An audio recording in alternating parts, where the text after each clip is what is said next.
And it seems like we are going to jump into this draft, so let's get it going. Game number 1, blue side for NONGSHIM. A lot will be told, I think, in this draft about where NONGSHIM's form is and where they want to put their AD carry, right? Because Ghost has been a very slow-playing AD carry in the past, sit back and farm, play strong topside, which is why Kana pairs so well with him.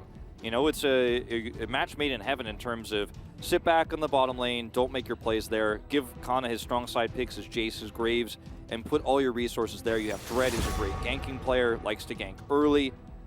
And it feels like we've talked about this a lot at the beginning of the season. Synergy wasn't there, then there was the COVID stuff. So we're going back, we're rewinding to the full NONGSHIM roster, and we'll see what they end up drafting here. Yeah, absolutely. There's always this talking point about how sometimes T1 start off slow and they have like strange drafts in game number 1, but I was actually relatively okay.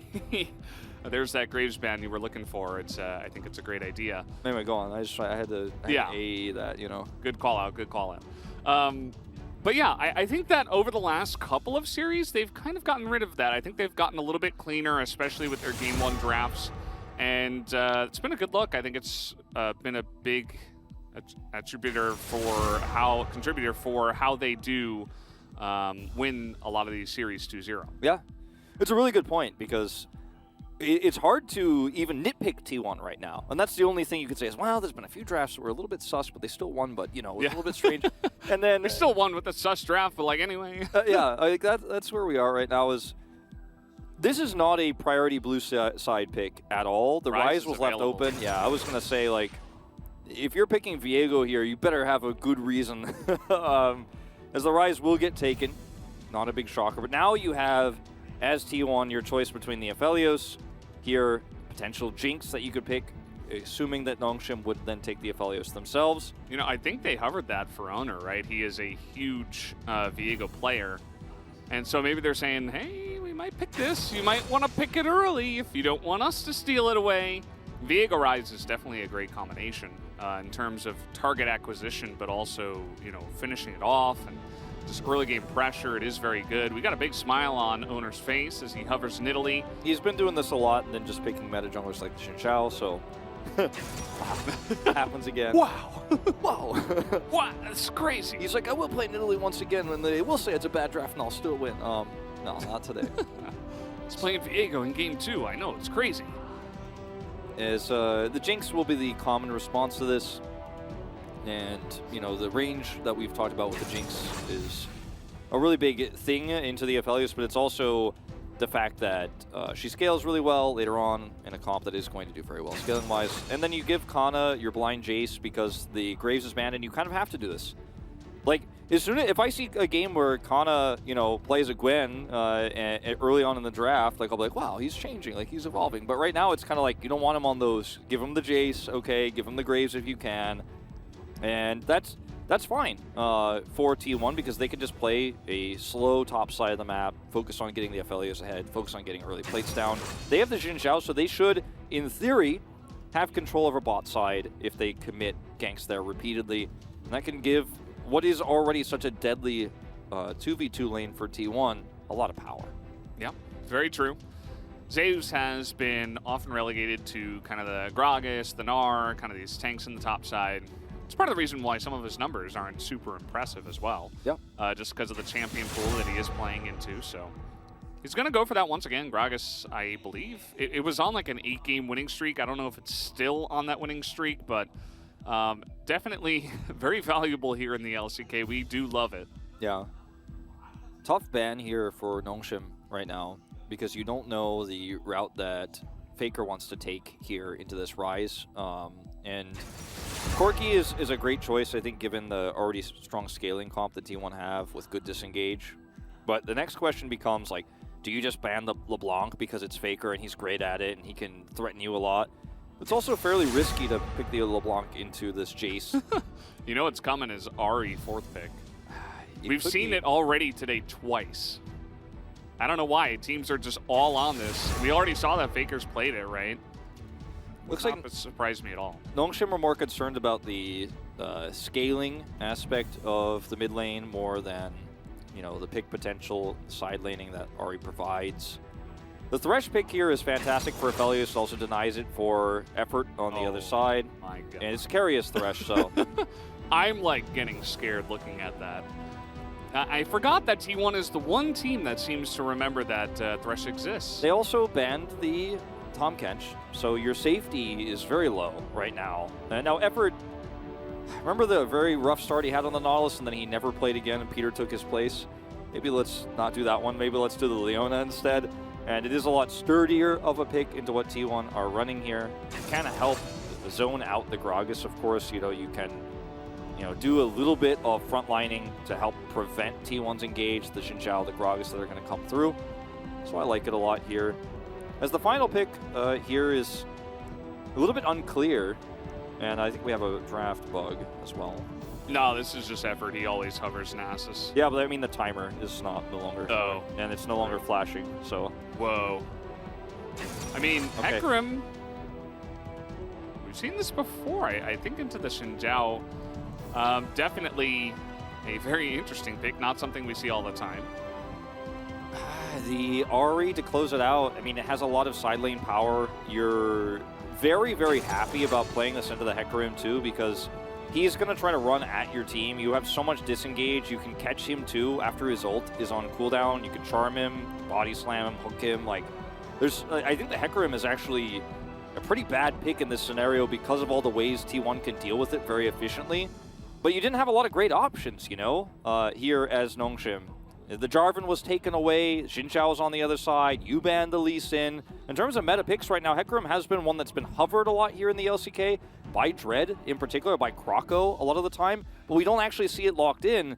Now, with NONGSHIM here, the idea with this Rise comp is always going to be playing around trying to get ahead early, use your Realm Orbs in conjunction with the Hecarim, because later on, all those disengage tools I talk about make it so difficult for Hecarim to actually play the game and actually do anything of relevance outside of having a big ult on a flank angle. And the scaling here for NONGSHIM is not abysmal because they have a Jace, right? They have the poke that comes with Jinx. They can chip out the Aphelios. So it's a more well-rounded version of the Rise comps we've seen in recent times. Kind of wish we would have seen the Viego that was hovered a bunch, but it doesn't seem like Dread wants to hop onto that one once again. So, can be hard into so much disengage to really have too much of an impact unless you do get ahead early on that pick. So just opting into the heavy engaged champ instead. Either way, guys, we are going to jump onto the Rift for match 50. NONGSHIM Red Force up against T1. And, there's so much to talk about for T1. And, like, they are by far and above our strongest team right now here in the LCK. And we talked about how great the players are individually. And I think the big standout for me with T1 is how well they cross-map. If they are losing out on one side of the map, they're always getting something on the other. There's almost never a moment where you see T1 net negative on a play. Whether it's a Rift Herald, whether it's a gank on the top side or the bottom side, they almost never trade down. And so their gold numbers are really fantastic. They get really nice leads. And a lot of people call this team an early game team, and a lot of people are calling them that in summer because they were aggressive once Owner was on the main roster. But I think it's just that they understand how to punish any sort of gank plays. And Owner and the communication with Faker and Zeus always means that they're tracking where the enemy jungler is and they look for plays. As BDD takes some damage here, get that first electrocute proc. Yeah, it's a great point, and I think that's a mark of a team that's very difficult to defeat, right? Because you feel like you're getting a win, but actually you're just kind of going even, and then you get hands diffs, so diffed a little bit in the later stages, of course macro diffed as well. Note that there was only one Biscuits taker on the side of T1, and it was the Gragas up in the top side, and that's the lane where I think maybe you would want it the most, just to make sure you survive against the Jace. Other than that, a lot of other choices in the inspiration tree that are also very strong that were taken this time around. Yeah. Take a look at some of these win rates here. Kana 0-2 on the Jace, but it has been honestly his most famous pick. Love it or hate it. I always say this with Kana because I feel like Kana has as many fans as he has haters for some reason. And I'm not sure why that is because I think he's a very fantastic player. He's got a good attitude about the game. And, we have to give credit to the fact that this is a pick he loves to play and he is so good at it. Despite the fact that it looks like, oh, O2 versus AS is 4-0, T1 is the better team, there's no chance. That's not actually really what's going on here, and he is going to dominate the early part of this laning phase. Speaking of early laning phases, Faker having a little bit more trouble in his here against the Rise push. Yeah, especially early on. You saw that Faker was a little bit too close when BDD hit level 2. BDD did get a great trade. There's the hook all ready to start us off. They're not exactly looking for the kill, but again, another fantastic trade here as Keria finds and threads the needle onto Ghost. He does this at level 2, like, every time while the minion wave is crashing, he makes it happen. Like, this is just, like, a thing that he does. It's not like he's the one putting the pressure on, they're winning the lane. He's just looking for these insane hooks under turret. As if you make a misstep against this player, you're going to lose the trade. You're going to have to back early, as now Ghost has to do. And if you mess it up a little bit closer to the turret, you actually just straight up die. And Keria has killed people, you know, at 3 minutes into the game with these hooks. It's why this pick is so deadly. It's a great denial pick, again, for taking that away from effort, because the Jinx Thresh is also very good. And, I mean, I don't think there's no way to overpraise Keria's Thresh. Like, it just cannot be done.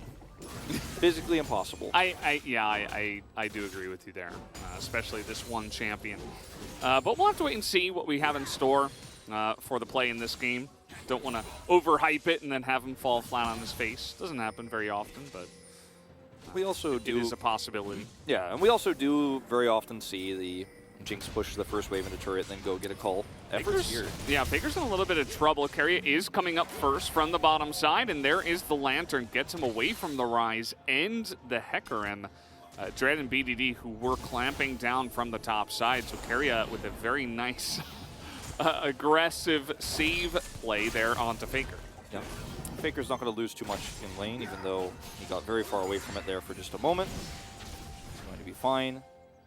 It's the Drake, you know, here spawns in 30 seconds. Bottom prio here going over to T1 for the moment. And they will go ahead and get that early back. Well, I say that. Like they're sticking around a little bit longer. I think with the wave here, definitely push a little bit harder. Yeah. They don't want to lose this whole wave. Yeah. I'm going to pick that up.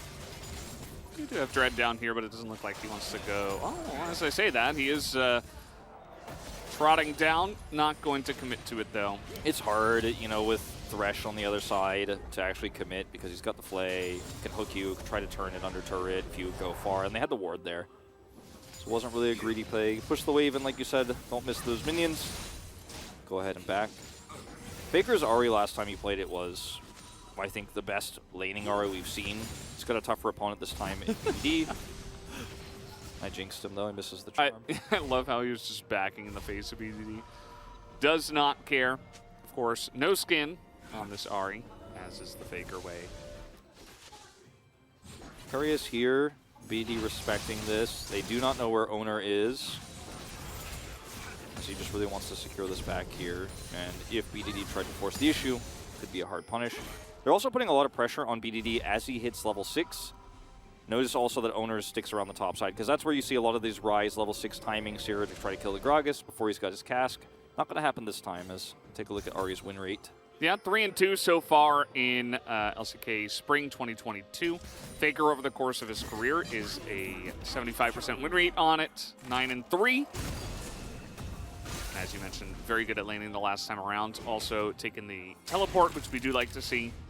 Especially in pro play, it's so hard to get value out of that Ignite. Especially against a Rise, to have kill pressure there is reliant on your jungler, not really something that you're going to be able to have control over. Is still Owner hiding his position here very well. They pinged it like 3 times though, so I feel like either they saw something or they have a great read on Zave's just feeling very comfortable. Well, it's such a telegraph play from NONGSHIM. With his comp, you hit level 6, you have the ability, before Zeus hit 6, he now does have, of course. Before he has that defensive cast, you go for the Realm Warp in with a Hecarim, and then you blow up the Gragas, grab some plates for your top laner, and Kana's very happy with this, right? This is how NONGSHIM play around the Jace so often. And unfortunately for them, the Owner was there. Whether they saw him or not, they realized, okay, well, we don't know where he is, and they could turn this with the Xin Zhao if we mess this up. So they don't actually commit. And instead, looks like we're going to see this very aggressive Kara-style Realm Warp bottom side. We saw this from Honda Life Esports yesterday. Yeah. We do have Owner on the right side of the map, but he's not currently here, as doesn't look like BDD felt comfortable to go in on that one. No level 6 on the Leona either, so just going to walk back up to the top lane, or rather the mid lane. No harm, no foul. I mean, he didn't really miss anything, so just seeing if there was an option available. Both teams playing this early game very safe, very slow. Yep, he will clear this instantly because he's Rise. And Feels good, man. Feels good, man. Oh, all the CS. 70 to 70, though, as Faker playing the early parts very well. What? He's just like dancing, like, you know, stop moving right around the Raptors. Like, if that were solo queue, that mid laner is 100% just queuing all the Raptors, taking it away, and then they start fighting and stuff. Oh, yeah. Not in this. It just feels like Faker has a lot of fun when he's playing the game nowadays. In a good way. Yeah. Oh, I mean, Faker has looked so happy with his roster. And, you know, we've talked about how he is basically de facto the coach for this team. Even though Polt's on stage with him, Polt has a lot of his own esports experience. You know, they've got Moment, etc., backing up the stats. But, like, Faker runs a tight ship. And when he's happy and the team's happy with him, like, it's a 9-0 T1, right? And they have complete control over the Rift Herald right now. Yeah, it does look like NONGSHIM do want to fight over this, though, as they have a bunch of guys in their Effort, though level 5 still. T1 have pulled it over to the right side. Effort and Ghost go over the wall. BDD's going to have to walk. Shock Blast hits, but it's not really doing too much damage this early on in the game. It's going to come down to the eye hit, and it's stolen away. The smite is there. Dread will pick it up and trot away with that one. There is no further engage for T1. Yep. Really nice patience here for T1, though. You know, we talk about this a lot, but T1 in summer last year, right before Worlds, would have fought for that 10 out of 10 times, and even if they gave him a redo, they would have actually tried to force that. But in this case, patiently back off, use the prio they had around the bottom side of that Herald fight to just turn this into a great trade. Unfortunately for them, they will not be able to get those 2 plates for Guma in the bottom side of the map here, even with the wave there, because of the timing of Ghost and Effort coming over. Because we often do see Guma pick up these 2 plates, and it's like, oh, we didn't get Herald, but this is fine. But they grouped up as 5 here, as the positioning here for Dread is really nice. Surfing around the edge, and T1 can't get any closer because he can ult into them. Smite's missed. Oh, he tried to hit the eye, but he missed. Yeah. And then he smited, and then Dread was like, thank you very much. I'll smite that at 300. It's tough because Dread is, you know, standing right there, and he could ult you if you actually go any closer as the rest of T1's comp. Also, I will say that it is kind of hard sometimes to hit the eye. It can be very buggy. Yeah, I don't know. Sometimes it's like you feel like you're behind it, but you're like inside the model, and it doesn't quite register sometimes. So that is one thing I will say. Not sure if that's what got him there, but either way. I thought you were going to say I'm not sure if that's what God intended. Yeah, true. The Rift Herald, like, when it charges and then turns around on the wall and you can't get behind it and hit it with some jungle champions too, you're just like, oh, please. Just like, I just want to hit the back of it. Good times. We've all experienced this. Yeah. It's very relatable, what you described. It's very true. And, yeah, I mean, it's 11 minutes, and nobody has gotten first blood just yet. They traded objectives, but I think objectively, NONGSHIM's one is a bit better with the Rift Herald. We'll be curious to see where they do drop. It looks like they do want to go top. But T1 are setting up for this. Zeus and Owner might have a little 2v2 action up on the top lane here. Faker can defensively teleport here to the turret to try to turn this if they extend hard. Faker, I don't think wants to do this. Obviously, just wants to hold the wave here and push BDD back down. He does not have teleport, but of course has the Realm Warp. And they do not commit, as they just don't have enough control over this just yet. And Kana is not getting the resources he wanted this game, unfortunately, so far. The Realm Warp plays haven't been topside. We haven't seen BDD Realm Warp bottom either, so this Rise early game has been very much, you know, passive, and it hasn't been getting NONGSHIM the leads they want. Yeah. Carrion took a little bit of a detour. Looked like he was going top, and then he started to go back down to the bottom side once again. And the bottom lane is slightly winning to the side of Ghost of Effort, and Effort, they do have some more of those plates there. As it looks like this time around, Owner has successfully snuck into the brush. Yeah. Faker off vision right now as Faker will have to flash this. Faker hiding in BDD is actually playing this game of chicken with him right now. Like, ooh, is he going up? Do I need to go up and realm more? Okay, there he is. He's back. We're going back. As the more that T1 stall this and keep Owner up here, like, sure, he's losing some farm, but Dread is also staying here. And finally, they will drop this, but time was ticking down big time, which is a win for T1. And is Owner going to complete that back? Nope. The answer is no, but there is a scanner. Look at this. Oh, he spotted him. I think he definitely saw him there. He definitely did. Yeah, it's going to be a 3-on-3. The Rift Herald hits, and in goes Owner. Going to boot back the Rise right into the rest of T1. As the ult has to be used to get away here for Dread. But will he get away is the question. Lots of damage does come out there from Faker, but no follow-up. A lot of plate gold will go into the hands of NONGSHIM, but they lose tempo here on the top side. They certainly do. And losing your Rise also really hurts. You know, he doesn't have teleport. Faker can go back here freely without any concerns. And Guma is going to get a plate on the other side here, split with Keria. So you're feeling really nice. You're feeling really good here about T1. It's a nice defense.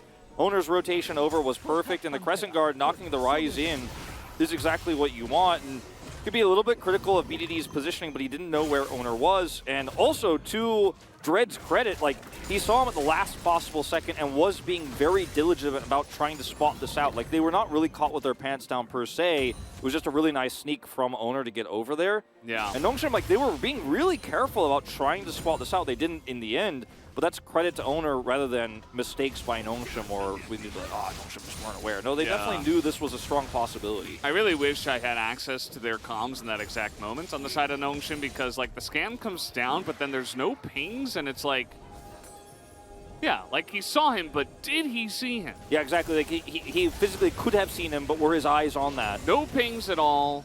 Just, I don't know. I'm not 100% convinced. Based on watching the replay once again, that they did see him in fact. But, I mean, especially with the setup, it was very obvious to T1 that they were up there. Comms though, comms. Hey. Yeah, I don't think he actually saw him. Yeah, like he was on. I mean, he said Moya at the end, like he was definitely confused. Yeah. It seems like, so.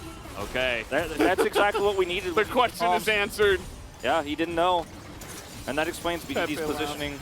But at the end of the day, like, they still checked, right? And that's like so unfortunate here for NONGSHIM because they did their due diligence. It's just still, unfortunately, wasn't looking at that because he's so focused on the play that needs to be made in hand. And this is like the highest level League of Legends right here. Like one small mistake like this, even though you did your due diligence, like actually gives you false sense of security.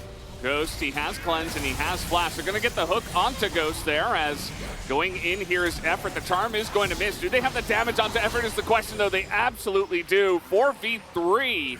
They will collapse on down there as BDD just going to stick mid. Akana will get a little bit of pushing done here on the top side, but won't be able to secure this turret. So not a huge win here on the other side of the map here for NONGSHIM. And there's a cast. Very nice setup. He's not going to have kill pressure, but that's a nice way to, you know, boot the Jace out of the lane, take some of that pressure off.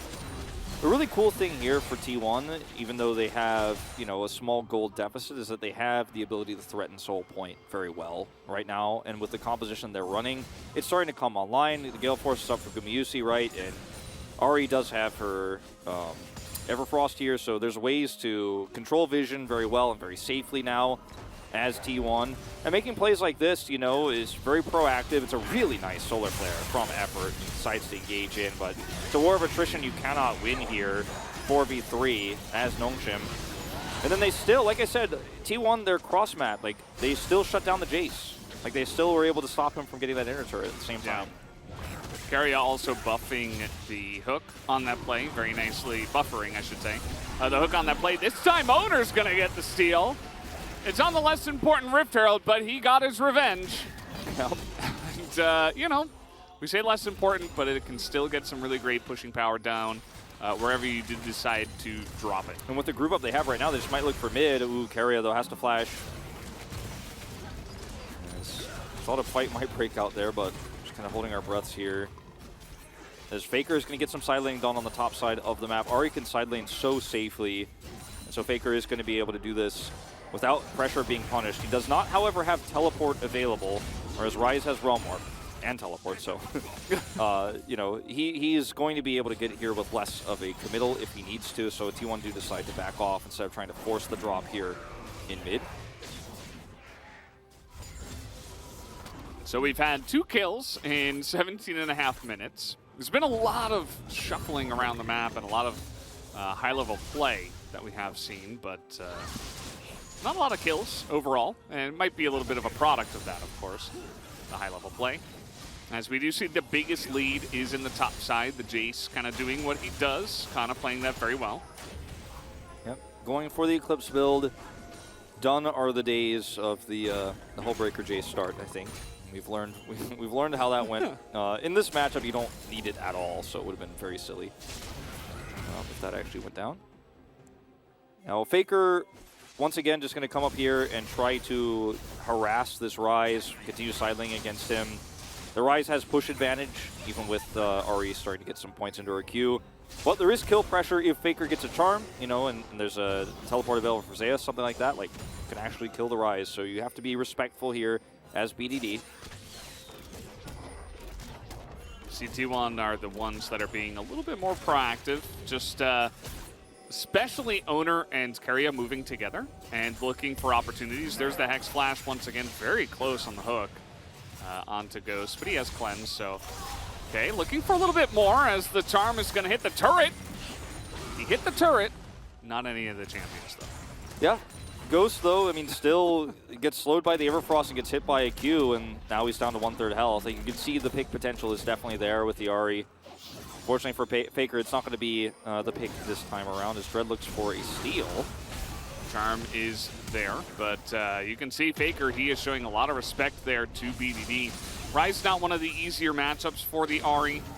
Generally, he can be a lot tankier than you are and kind of survive through your burst, especially even just picking up, you know, some health items and Merc Treads. Yeah. Should be enough, especially early on in the game when the Ahri is getting the Everfrost herself. If the Ahri gets a charm with somebody else, you know, like I said, or if there's a Gragas coming up, things could be different, but ends up being just fine up here. BDD forcing Faker to flash, so that's a tool gone, right? He already used his ultimate, then he has to flash now, and so 20 seconds until this Drake, and look at how much vision T1 have on this. Faker going to be the one to push topside here, could teleport in at any time. Yeah. It's really tough for NONGSHIM to actually take this one away. He's also going Rabadon's Death Cap, so not the Shadow Flame here. Just going to be stacking up as much AP as possible, as early as possible. And we'll see how that does work out for him. Generally, we see you know, a lot more of the Void Staff or Shadow Flame, the yeah. Shadow Flame second. And with that route, I was expecting the Shadow Flame either way. T1 definitely grouping up as a team here in the mid lane. They have this Rift Herald. You can definitely try to drop this and then just go onto the Cloud Drake, but they're sticking around. I think they want to take a fight more than anything else. They really do, and the Rift Herald here doesn't give them an opportunity for a clean one. So it's kind of lose-lose for NONGSHIM, though. Take this fight where you don't have prio and you don't have control while the Rift Herald is dropping, or walk away and then give over Soul Point to T1, which is exactly why T1 are in such a good position here. Despite, again, a small gold deficit, they have the objective lead. And this is what is going to be, and by that I mean a lead on the objectives, not objectively in the lead. That's up for debate. But I made that pun earlier. Oh, really? I missed out on it. But anyway, It's okay. The what I mean it was a bad pun, is what I'm saying. Yeah, I do remember you saying that now, but it was like a little bit different. But yeah, you and I Slightly are both, different side. yeah, you and I are both making objective jokes, but anyway, my point is T1 get this for free, right? And there's no recourse for NONGSHIM, unfortunately. And we're already starting to get to a point where we saw in that last exchange Faker charmed the Hecarim, and you know, it wasn't like to set up a fight. They could have, you know, gone for a pick if they had a little more damage. We're not quite there yet, as you know, Gumi's is still working towards his collector right now. But T1 have great disengage. They have engage options as well. They have pick potential. It's very difficult for anybody to really go deep and clear vision outside of effort, right? Like, he's the one who can do it even better than the Hecarim can. He's going to be a little bit more safe at doing so. So it's really oppressive the way T1 are playing around the map right now, and NONGSHIM have very few options. Luckily for them, it is a Cloud Soul, so it's not the end of the world here, but once again, T1's macro is looking phenomenal so far. Yeah, it's one of those games where Just feels like NONGSHIM, you know, as you're mentioning, they don't have too many options, but they're definitely playing it very passively. And to give them the benefit of the doubt, I would say maybe in their minds they feel like, oh, we can scale into the late game, we can take better fights later on. It's just Cloud, so we'll be fine. And when you're looking at like Ryze and Jinx, you know, you do have a lot of scaling. Even the Jace can be very annoying later on in the game, especially if he has a good early game like he has. But it's not like T1 are any slouch in the late game either. I remember the crazy, you know, Khalid flanks on the Hecarim, the Krako Hecarim flanks in the late game. We've seen games decided by a Hecarim just going behind enemy lines and having the sick wraparound into a big ult and trapping the entire team. You can't make that play if you don't have vision. So NONGSHIM actually using the Jace to push bot and actually sweeping vision across the entire midpoint of the map, across the top of the map to the bottom as well. Maybe a little bit of a hole here. But otherwise, from the top of the map to the bottom of the map, in the river, look at all the wards they have down. It's really easy now to find where T1 are trying to wrap around. It's a long spear, guys. Yeah. And, and so I do feel like there are ways for NONGSHIM to win fights and potentially grab a pick. It's just going to be a bit of a lull here, though, in the scaling aspect. Yeah, I mean, while we're here in this lull state, I think that, you know, we talked a little bit about Faker's build before. Note that he has basically no magic penetration at this point. He's going into a lot of MR already, even in just 4 Merc Treads, but also the Tank Ryze build that we do have coming out here and the Hecarim. So I think absolutely next item has to be Void Staff if he wants to be more relevant for the next fight. Other than that, pretty stable, pretty standard. I think, you know, same build for the Ryze and the Gragas is kind of funny. Yeah, I mean, Faker's build isn't terrible for side laning, so... Yeah. Another cast here on the Kana, but this time he's not alone. Yeah, Owner is running on down the Cloud Rift, going to help out with rotations like that. But kind of just a little bit too smart. Zeus is like, if you guys were just a little bit closer, man, I've had 2 of these this game. But as you mentioned, too aware is Kana. He's going to get out of here just fine. It's going to be a bit of a slower mid-game here until this Drake spawns, but the question is, can NONGSHIM set up for this fight and win it? They have better vision, they have Prio on it currently, and because T1 have, yes, they have side laning in this Ahri, but they don't have like real split-pushing, strong, powerful side laning. It's a Gragas on the other side, so the 1-3-1 isn't threatening. Now, T1 has a very limited approach to this fight, and that is that they probably just have to take it, right? Like, they won't be able to threaten any inner turrets here. Both outers on top and bottom are still up right now. So I think as T1, you don't have a great option besides fighting, but your team fighting comp is online. Collector's done here for Gumayusi. And so if you can slow it down, you will get some value, right? Ahri is going to try to get that outer turret right now, and maybe able to get the inner if they can really, really halt NONGSHIM's setup. Yeah. You know, you talked about the side laning for the Ahri with this AP build. It's actually great. You do more damage to the turrets, yeah. You know? You're chunking down the minions, chunking down the turrets. Makes it faster, and every second does count, so yeah, I like that point, actually. That's what I was saying earlier, like, it's a side laning build, right? You know? Yeah. It's nice. He did go for Stopwatch next, and you know, the Zhonya is a very strong item on the Ahri, especially you go in, you use a couple of charges on your ultimate, you stopwatch, then you come back out with a 3rd charge, stuff like that.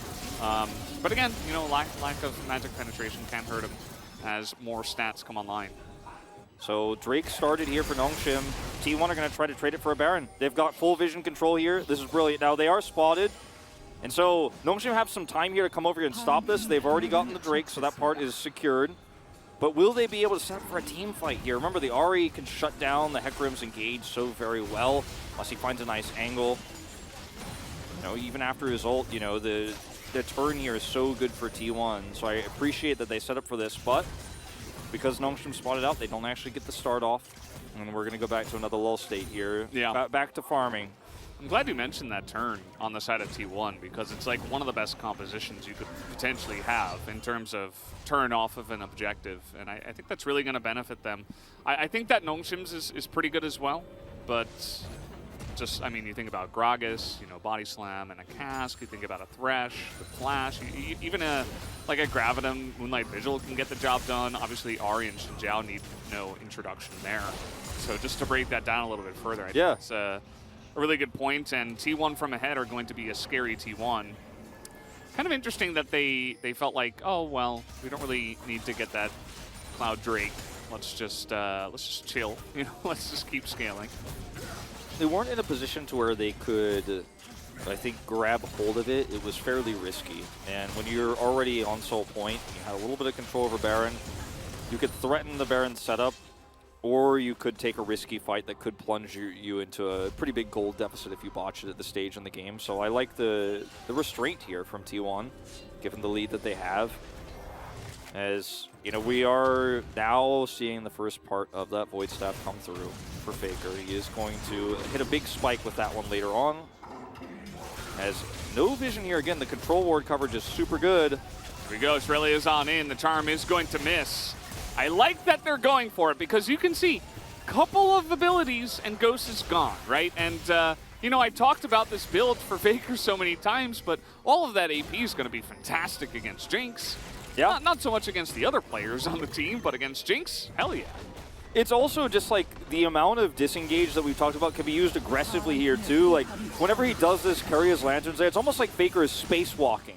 You know, like he's out there with his ult and he's looking for the charm and he's got the lantern. He's got one hand attached to the lantern and the other hand's blasting out orbs. Like he's spacewalking across the map and he's got so much mobility. That's Ahri for you, and with the Thresh in this composition, Faker can fish really, really far. Like he's got the long cast line. And in this case, they almost get Ghost, right, as you mentioned. And still, unfortunately for T1, nothing they can do safely right now until this next objective. So we're just kind of sitting back and waiting. Faker is going for Void Staff next, which I do enjoy. It's a great choice in this position. And Jace is becoming a problem, though. You're seeing this a lot. You know, it hasn't really come into a more obvious light because we haven't had big plays on objectives yet. It's a lot of like just trading objectives and not a lot of fighting. But, you know, if T1 take a long time to take an objective, you're going to eat multiple shock blasts that are accelerated. And there's a bunch of squishy members, especially a couple of your carries. You got to be careful about your positioning. Even Keria, like he can only take one or two of those before he has to back. Look at Guma's health bar, right? And it's a good point. Kana wasn't given the resources to explode on this Jace in the early game, but he still side-laned extremely well and punished T1 for grouping up on these early Drakes. So got tons of plate gold as well as a few turrets under his belt. So he's now got his 3 items online and is ready to fight, ready to chip away at the health bars. Doesn't want to run into a Gragas necessarily here, but the rest of his team is nearby.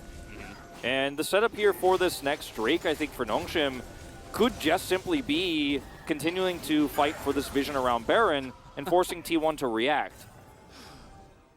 Oh, man. It feels like T1 is trying desperately to fight, but NONGSHIM they want none of that party. They're like, oh, we're going home. I mean, the thing about NONGSHIM is if they just sit back like this, then you hit a shock blast, and then suddenly the enemy AD carries lost a third of his health and will have to back away.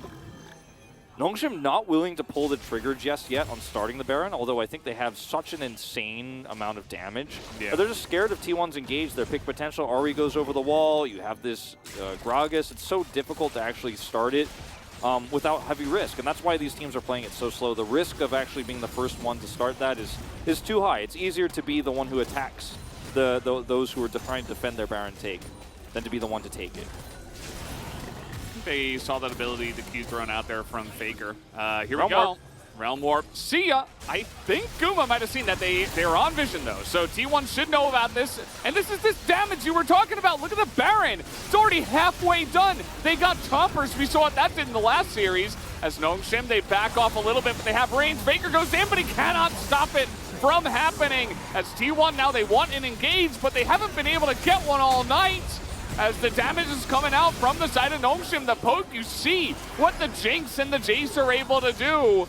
As T1, they're going to kill only the Jace, but the Baron goes into the hands of NONGSHIM. So the defense of this Baron from NONGSHIM and their retreat was phenomenal. The ult there from Dread to help everybody get out. He gets out safely as well. And then all they get with this delayed flash body slam cask attempt from Zeus is the pick onto the Jace. And yes, this does give T1 a little bit more control of the mid lane. Ari pushing bottom as well, but won't be able to get that permanent inner damage. And now NONGSHIM have full control over the map. Now, denying this would have been a pretty easy first step, but they didn't have bot wave control nor mid. So T1 actually turned their Baron play into a Cloud Soul. Thank you very much. You took the Baron, you had to back out, you had to retreat, we killed the Jace, so it's no longer a huge win for NONGSHIM, it's a trade. As owner, he does have Crescent Guard, but he does not want to use it. You know, going back to something you said early on in the game, though, it's Cloud Drake not as much. The Charm is going to land here as the Everfrost will not. Neither will the Q. Vickery's got one more charge. He's looking for it, but not going to. Well, here we go. The Charm comes in and a flash from Ghost. That is a great flash. No cleanse. And if that hits, he's probably dead. Yeah, 100% worth. This Faker's level 17. Not the longest cooldown on his ultimate, so he should be fishing as much as he can at this stage in time. And they're really slowing this Baron buff, right? I mean, this is so much resources committed to just get the outer turret mid, which they're still unable to do. They will eventually do so. There's like defending one cannon minion that Zeus is tanking. Burn down that Baron buff. 70 seconds to go. I like how T1 are very aggressively posturing against this. And, you know, they have some long range of their own, right? You talked about holding on to the space station by one hand with the Ari, with the Thresh and the Lantern and stuff like that, but also the Aphelios has some nice range, as this poke is really getting out of hand. As the rocket not quite going to land. The follow-up here is so difficult to execute for NONGSHIM because the positioning for T1 and the disengage in the turn is so great. We'll watch this play one more time. Look at how cleanly Dread and crew actually disengage here. The box engage from Keria, not fantastic. Dread's ult here is pretty good. And Kana actually looks for a turn here, but then ends up getting caught. Good play from Keria there. And then NONGSHIM have to back away. But it was actually a really nice get out and then use the Jace to re-engage from NONGSHIM. But going back to the point I was going to make before this replay is if you try to follow up on the poke, you're walking into an Ari, a Grog. It's like all the turn that we talked about for defending objectives works well for defending a turret too. Will they see this? And will he go for it? Nope. Good job by Jonas Strong keeping that suspenseful. Owner not going to go for the Omega flank, but it was a pretty nice flank. I mean, there's no vision over there right now for NONGSHIM, but not trying to force a fight. Looks like T1 have so much mobility with this Cloud Soul now, plus the two solo Drakes. They have, you know, a lot of vision control here on the bottom side of the map. As we're going again, spacewalking. Yeah, they're trying to catch effort, but again, it is a Leona. Got to be careful about that, especially when you do not have deep vision in this jungle. But as you said, it's relatively low risk because of the champions. But still, got to be careful. So T1 could just walk back to base here, set up, defend the Jace push, and wait for the Elder fight. But NONGSHIM are also in a pretty good position to fight for this. Like, it looks like, oh, okay, 4 Drakes here, dead even on gold, but T1 is ahead, right? They have 3 kills and they have 4 dragons, but NONGSHIM actually have a comp that can win fights very well if it's executed correctly, and the poke that they have means that T1 won't be necessarily fighting at full health bars when they do decide to fight for that Elder. So this is still anyone's game to take. It's an incredibly close game actually right now here, the first one of this best of 3. Those items starting to come online really strong here for Faker. He now has the Zonias, so can stopwatch his way out of anything in any upcoming fight. Void Staff completed, one that we've been waiting for so much. It's a huge spike for him right now.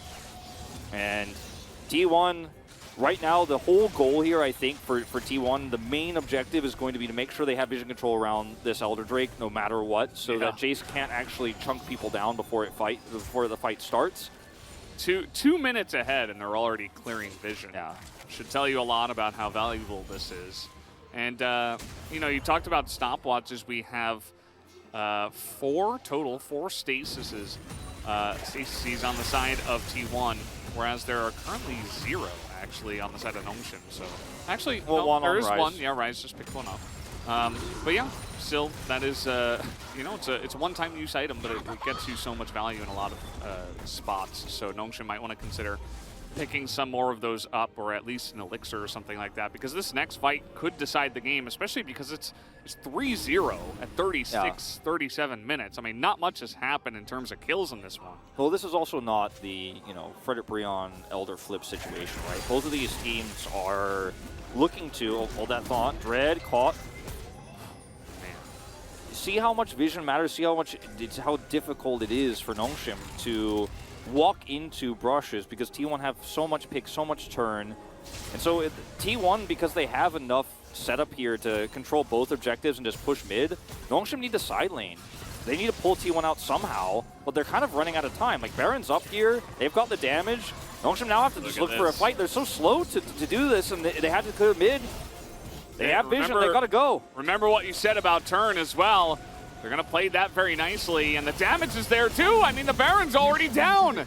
NONGSHIM, they do not have the vision, they do not have the ability to attack this team that has this amount of fantastic turn. As you see, T1 trying to fight their way through, trying to grind their way through this mid lane and get more position on this Elder Drake. It's the next big objective. Faker, he's got the elixir, he lands the charm onto Faker, or rather onto Effort. He's got the damage. Dread is in the back. He's like, well, I can't really engage now. Remember what I was talking about the Hecarim flank? There's just too much vision here. T1 spot him. They know where he is. He walks over the scuttle on his way out. T1 have the best objective defending comp ever. They could start it at any time because the turn is real, the defense is amazing, and this is what they've been fighting for the last 2 minutes, and now they've got control. Even the box. Stay away from my Elder. That's what they're saying. Leona's not here. I mean, Effort is going to have to get Realm Warped over, but the Elder's almost down. Dread, I think he might go for the flip, and he goes, and he's not going to get it. As Owner is going to take it down, and Dread will be executed. Finally, we get some more kills in this one, as the Moonlight Vigil over the top will miss. But Owner, he's got Elder buff and a Crescent Guard. He's going to go into all three of them, as this might just be the end of the game, guys. I mean, everybody on the side of NONGSHIM is getting wiped up as T1 finally get the job done. Full ace here, and T1, they knew their win condition, they knew their objectives, they knew the turn they had. They fought for mid-prio tooth and nail, and when they had it, they got both. NONGSHIM couldn't walk into a no-vision Baron pit, and then when it came to Elder, they had to desperately try. They had to Realm Warp in, but it was not going to happen. Great team effort. T1 winning this game by their macro, their game sense. It's a low-kill game, but they take it in flying colors here with their ability to understand how to set